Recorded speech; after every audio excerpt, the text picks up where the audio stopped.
climate change is going to affect all of our lives. And I wondered if you could speak as to how it's probably going to affect disabled people disproportionately as compared to able-bodied people. They are different layers of that. The first one is how disabled people are more likely to die as a result of, climate change.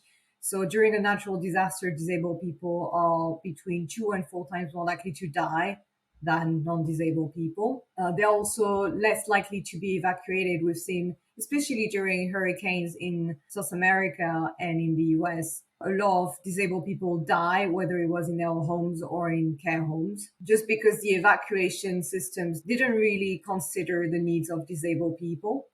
It's not only hurricanes, it's also during a flood, especially flash floods, also heat waves because of heat strokes and all of that. I was going to say the first aspect is really mortality, the fact that we're more likely to die. The second one is morbidity in terms of our quality of life and well-being. So what do you do if your environment has been affected? So for instance, if there's been a flood and you go back to your home, but all the things that you have changed in your home to make it accessible isn't there, what happens if you've lost your wheelchair or any other mobility aid or your medication? With destruction comes reconstruction, but once destruction happens, what do you go back to? What environment are you put into?